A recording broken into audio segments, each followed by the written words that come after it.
Good morning friends, welcome back to my YouTube channel Medical Classes by Dr. Srinidhi Kumar Acharya. Don't forget to subscribe my channel and also please give your valuable comments. So since so many classes we were discussing about fetal growth and development, probably this is the last class related to fetal growth and development. After this we will have a class of fetal circulation, so that we will discuss, but exclusively as far as fetal growth and development is concerned, maybe this is the last class.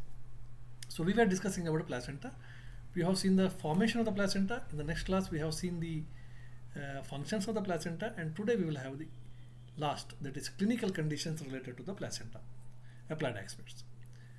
So one of the very important condition is placenta previa, because normally the placenta is attached on the body of the uterus, either on the anterior wall or on the posterior wall. Okay, but in some condition it is attached to very lower level covering the internal os. Okay, it is very lowerly attached so that it covers the internal os. Now the low line attachment, what actually happens is, as the pregnancy develops, it stretches out and the tearing will be there, and there will be heavy bleeding, frank bleeding, and also frank painless bleeding will be there, because as the weight increases, fetal weight increases, so it stretch out, the cavity stretch out, and as a result the placenta which is attached to the internal os, so will be also stretched, and this may lead to tearing of the vessels, and as a result frank painless bleeding will be there. So it is situated previous to the baby, that means before the baby it is situated, therefore the placenta previa, the name is given placenta previa. Okay, this is one condition, most common, placenta previa. So this is one of the indication for the LSCS, lower segment cesarean section also, and antenatal checkup should be very keen and proper. Another condition is velamentous placenta. Velamentous placenta means cord is sometimes attached to the side of the placenta instead of the center of the placenta. Umbilical cord is attached to either side of the placenta instead of center of the placenta. Okay, if it is attached to the center of placenta, then balance will be there, but if it is only attached to the sides, again it may cause some problem with the circulation. Another condition is vasoprevia. Sometimes the umbilical artery comes in front of the internal os and then goes and attaches to the placenta. See, umbilical artery, usually it has to get insert in the middle portion of the placenta, but now sometimes umbilical artery comes in front of the internal os and then it goes and then it attaches to the placenta. Now again the umbilical artery cord will be stretched and it may lead to bleeding. Some other conditions related to this is placenta accreta. Placenta is normally attached to the functional layer of the endometrium. Sometimes it pathologically goes deep inside the myometrium. Usually it will not cross the the basal layer. Okay, basal layer, decidiobasalis. But sometimes it may go deep inside the myometrium.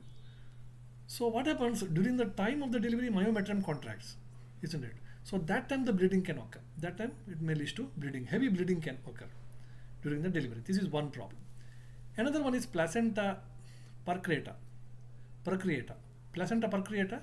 The placenta is attached still deeper and attached to the periuterine layer. So then it's called as placenta percreta.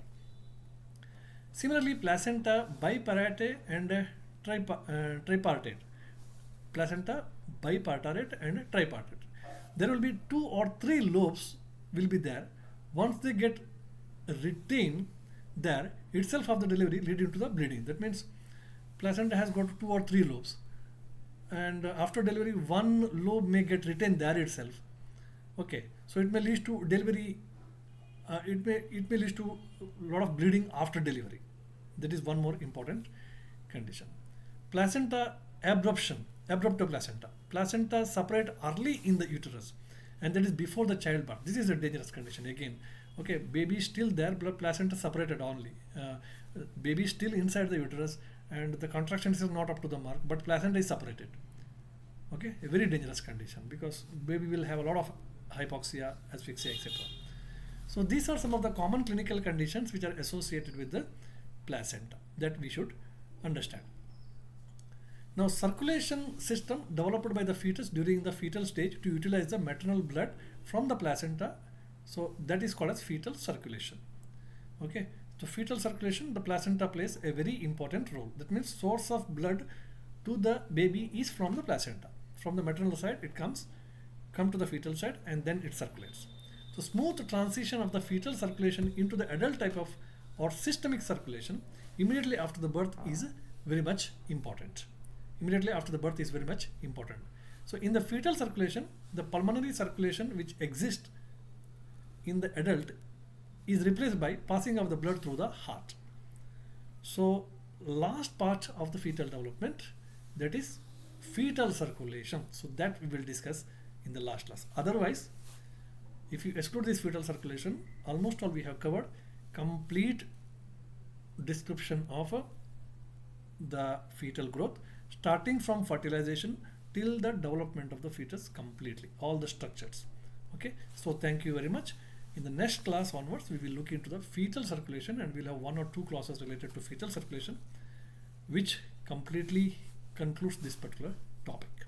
Thank you very much for being with me. Please don't forget to subscribe my channel, and also please give your valuable comments. Thank you very much.